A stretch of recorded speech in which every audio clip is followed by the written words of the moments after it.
Salam dari HKBP Kernolong, HKBP tertua di Pulau Jawa. Sebelum kita memasuki peraduan malam, marilah kita sejenak mendengarkan firman Tuhan. Marilah kita berdoa.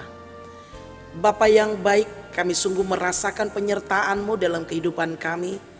Dimulai dari pagi hari, Engkau memberkati setiap aktivitas, kegiatan, dan pelayanan kami. Hingga pada malam hari ini, kami menyempatkan diri kami sebelum kami beristirahat, mendengarkan akan firman-Mu. Biarlah kiranya firman-Mu menjadi rema dalam kehidupan kami, agar kami dapat berbuat dan bertumbuh seturut dengan kehendak-Mu. Ampuni dosa kami ya Bapa. Hanya di dalam nama anak-Mu Yesus Kristus kami berdoa dan mengucap syukur. Amin. Firman Tuhan renungan bagi kita di malam hari yang berbahagia ini sesuai dengan bacaan Almanak HKBP 2023 Rabu 15 Maret 2023 dari Kisah Para Rasul pasalnya yang kedua, ayatnya yang ke-46 sampai ayatnya yang ke-47. Dan yang menjadi pembimbing renungan kita ayat 47. Sambil memuji Allah, dan mereka disukai semua orang, dan tiap-tiap hari Tuhan menambah jumlah mereka dengan orang yang diselamatkan, bertumbuh dalam Tuhan. Sahabat Shalom yang dikasihi oleh Tuhan Yesus Kristus, haruslah kita menyadari bahwa pembentukan Tuhan dalam hidup manusia adalah untuk bertumbuh dalam memuji dan memuliakan namanya. Pertumbuhan itu dapat kita peroleh melalui baca kitab suci, doa tiap hari, bersekutu di dalam firman-Nya dan di dalam bait-Nya yang kudus.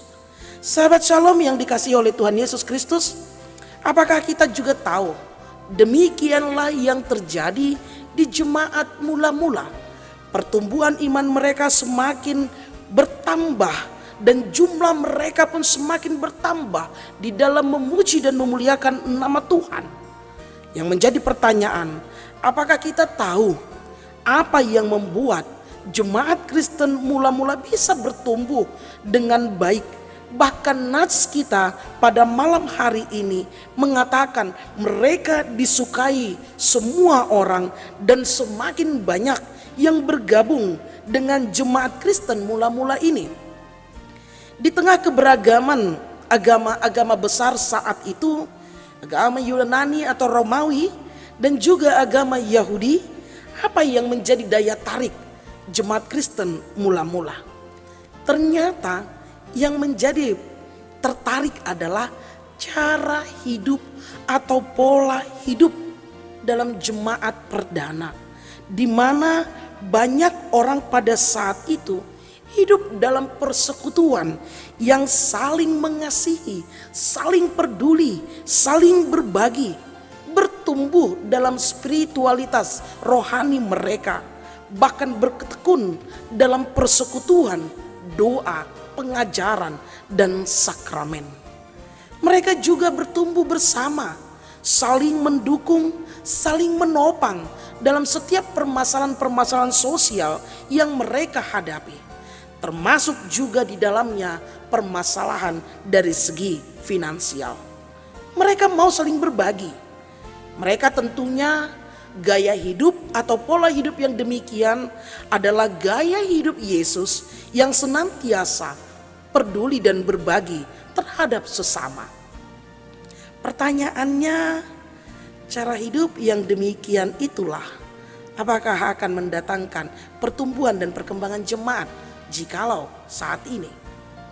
Sahabat Shalom yang dikasihi oleh Tuhan Yesus Kristus, ternyata hidup yang demikian memampukan pertumbuhan iman jemaat. Peduli satu dengan yang lain, saling mengasihi satu dengan yang lain, sehingga gereja saat ini untuk mencapai persekutuan yang hidup, yang bertumbuh, agar semakin bertambah jumlah yang percaya dan yang diselamatkan, melakukan tritugas panggilan gereja. Itulah makanya mengapa ada persekutuan remaja. Jangan lupa orang tua yang punya anaknya remaja untuk aktif di dalam remaja. Persekutuan pemuda atau dalam bahasa Bataknya naposobulung. Jangan lupa, jangan biarkan anak kita pergi bersekutu ke tempat yang lain tetapi dia lupa akan identitasnya. Persekutuan kaum bapak, kaum ibu, lansia, dan ibadah di setiap week atau sektor dan persekutuan di gereja. Inilah yang memampukan kita untuk bisa saling peduli satu dengan yang lain. Inilah yang memampukan kita untuk bisa saling berbagi satu dengan yang lain. Bukan saling mencibir, bukan saling menjelekkan, bukan saling menilai, tetapi bagaimana bisa saling membangun di dalam komunitas kekristenan secara khusus gereja kita. Menjadi komunitas yang bersekutu, peduli, dan berbagi adalah karunia Roh Kudus. Izinkanlah Roh Kudus bekerja dalam hidup kita. Bukan hanya dalam koinonia, tetapi juga marturia dan diakonia. Sekaligus karya Roh Kudus juga harus kita wujud nyatakan dengan mengikuti jejak pelayanan Kristus di dalam kehidupan kita. Marilah kita hayati cara hidup pribadi dan persekutuan yang saling peduli, berbagi, karena ini adalah karunia sekaligus kesempatan untuk berkarya bagi Tuhan dan sesama. Karena itu, jangan katakan, aku telah berbuat banyak untuk gereja dan Tuhan.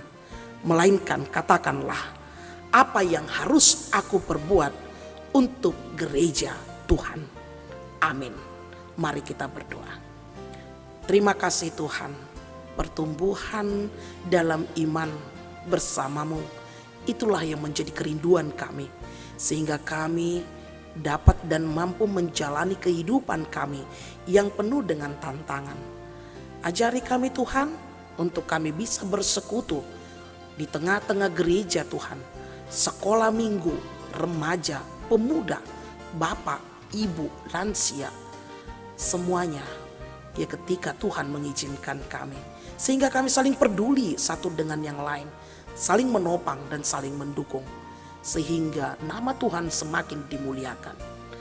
Kami mau beristirahat ya Tuhan, merebahkan tubuh kami yang lelah ini.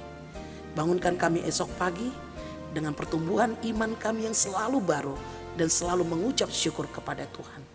Berkati jemaat Tuhan yang sakit, pulihkan mereka seturut dengan kehendak Tuhan.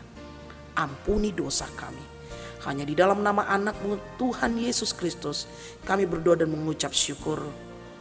Amin. Anugerah dari Tuhan kita Yesus Kristus, kasih setia Allah Bapa, dan persekutuan Roh Kudus menyertai engkau. Amin.